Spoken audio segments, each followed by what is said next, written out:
Hi friends, പുതിയൊരു വീഡിയോയിലേക്ക് എല്ലാവർക്കും സ്വാഗതം. ഇന്നത്തെ ടോപ്പിക്ക് വായനാ ദിന ക്വിസ്. അപ്പോൾ നമുക്ക് നേരെ വീഡിയോയിലേക്ക് കിടക്കാം. കേരളത്തിന്റെ അക്ഷരനഗരം എന്നറിയപ്പെടുന്ന പട്ടണം ഏതാണ്? കേരളത്തിന്റെ അക്ഷരനഗരം എന്നറിയപ്പെടുന്ന പട്ടണം ഏതാണ്? ഉത്തരം കോട്ടയം. ഖസാക്കിന്റെ ഇതിഹാസം എന്ന നോവൽ എഴുതിയത് ആരാണ്? ഖസാക്കിന്റെ ഇതിഹാസം എന്ന നോവൽ എഴുതിയത് ആരാണ്? ഉത്തരം OV വിജയന്റെ നോവലാണ് ഖസാക്കിന്റെ ഇതിഹാസം. മാമ്പഴം എന്ന പ്രശസ്ത കവിത രചിച്ചത് ആരാണ്? മാമ്പഴം എന്ന പ്രശസ്ത കവിത രചിച്ചത് ആരാണ്? ഉത്തരം വൈലോപ്പിള്ളി ശ്രീധരമേനോന്റെ കവിതയാണ് മാമ്പഴം. തുഞ്ചത്തെഴുത്തച്ഛൻ സ്മാരക മന്ദിരം സ്ഥിതി ചെയ്യുന്നത് എവിടെയാണ്? തുഞ്ചത്തെഴുത്തച്ഛൻ സ്മാരക മന്ദിരം സ്ഥിതി ചെയ്യുന്നത് എവിടെയാണ്? ഉത്തരം തിരൂരിലെ തുഞ്ചൻ പറമ്പ്. ജൂൺ 19 ദേശീയ വായനാ ദിനമായി കേന്ദ്ര സർക്കാർ പ്രഖ്യാപിച്ചത് എന്നാണ്? ജൂൺ 19 ദേശീയ വായനാ ദിനമായി കേന്ദ്ര സർക്കാർ പ്രഖ്യാപിച്ചത് എന്നാണ്?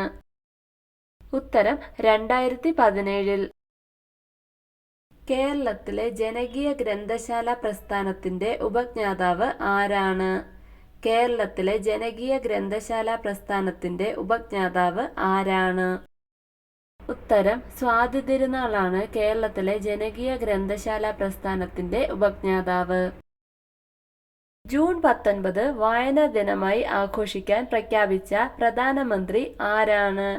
ജൂൺ 19 വായനാ ദിനമായി ആഘോഷിക്കാൻ നിർദ്ദേശിച്ച പ്രധാനമന്ത്രി ആരാണ്? ഉത്തരം നരേന്ദ്രമോദി. ഡിജിറ്റൽ സാങ്കേതികവിദ്യ ഉപയോഗിച്ച് പുസ്തകം വായിക്കുന്ന രീതി ഏതാണ്? ഡിജിറ്റൽ സാങ്കേതികവിദ്യ ഉപയോഗിച്ച് പുസ്തകം വായിക്കുന്ന രീതി ഏതാണ്? ഉത്തരം വായന.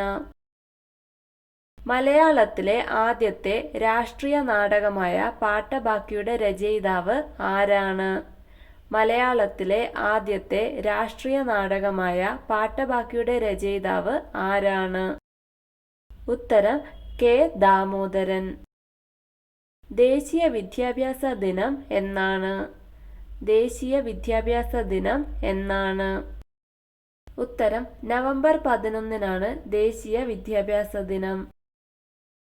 കേരള വിദ്യാഭ്യാസ വകുപ്പ് വായനാ വാരമായി ആചരിക്കുന്നത് എന്നു മുതൽ എന്നുവരെയാണ്? കേരള വിദ്യാഭ്യാസ വകുപ്പ് വായനാ വാരമായി ആചരിക്കുന്നത് എന്നു മുതൽ എന്നുവരെയാണ്? ഉത്തരം ജൂൺ 19 മുതൽ ജൂൺ 25 വരെ. രാമായണം എഴുതിയത് ആരാണ്? രാമായണം എഴുതിയത് ആരാണ്? ഉത്തരം വാത്മീകിയാണ് രാമായണം എഴുതിയത്. കേരള വാത്മീകി എന്നറിയപ്പെടുന്നത് ആരാണ്? കേരള വാൽമീകി എന്ന് അറിയപ്പെടുന്നത് ആരാണ്? ഉത്തരം വള്ളത്തോൾ നാരായണമേനോനാണ് കേരള വാൽമീകി എന്ന് അറിയപ്പെടുന്നത്. മലയാളത്തിലെ പ്രശസ്ത സഞ്ചാര സാഹിത്യകാരൻ ആരാണ്? മലയാളത്തിലെ പ്രശസ്ത സഞ്ചാര സാഹിത്യകാരൻ ആരാണ്? ഉത്തരം SK പൊറ്റക്കാടാണ് മലയാളത്തിലെ പ്രശസ്ത സഞ്ചാര സാഹിത്യകാരൻ. ബുക്കർ പുരസ്കാരം നേടിയ ആദ്യ മലയാളി ആരാണ്? ബുക്കർ പുരസ്കാരം നേടിയ ആദ്യ മലയാളി ആരാണ്? ഉത്തരം അരുന്ധതി റോയാണ് ബുക്കർ പുരസ്കാരം നേടിയ ആദ്യ മലയാളി. കേരളത്തിലെ ഏത് ജില്ലയിലാണ് ഏറ്റവും കൂടുതൽ ഭാഷകൾ സംസാരിക്കുന്നത്? കേരളത്തിലെ ഏത് ജില്ലയിലാണ് ഏറ്റവും കൂടുതൽ ഭാഷകൾ സംസാരിക്കുന്നത്? ഉത്തരം കാസർഗോഡ് ജില്ല. മലയാളത്തിലെ ആദ്യത്തെ സാഹിത്യ മാസിക ഏതാണ്? മലയാളത്തിലെ ആദ്യത്തെ സാഹിത്യ മാസിക ഏതാണ്?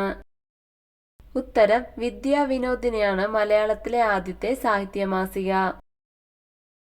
മലയാളത്തിലെ ആദ്യത്തെ ചെറുകഥ ഏതാണ്? മലയാളത്തിലെ ആദ്യത്തെ ചെറുകഥ ഏതാണ്? ഉത്തരം വാസനാവികൃതിയാണ് മലയാളത്തിലെ ആദ്യത്തെ ചെറുകഥ. വയലാർ അവാർഡ് ജേതാക്കൾക്ക് നൽകി വരുന്ന ശില്പം രൂപകൽപ്പന ചെയ്തത് ആരാണ്? വയലാർ അവാർഡ് ജേതാക്കൾക്ക് നൽകി വരുന്ന ശില്പം രൂപകൽപ്പന ചെയ്തത് ആരാണ്? ഉത്തരം കാനായി കുഞ്ഞിരാമനാണ് വയലാർ അവാർഡ് ജേതാക്കൾക്ക് നൽകി വരുന്ന ശില്പം രൂപകൽപ്പന ചെയ്തത്. വായനാദിന ക്വിസ് മത്സരത്തിൽ പങ്കെടുക്കാൻ പോകുന്ന എല്ലാ വിദ്യാർത്ഥികൾക്കും വിജയാശംസകൾ. വീഡിയോ ഇഷ്ടമായ ലൈക്ക് ചെയ്യൂ. നിങ്ങളുടെ അഭിപ്രായങ്ങളും നിർദ്ദേശങ്ങളും കമന്റായി രേഖപ്പെടുത്തൂ.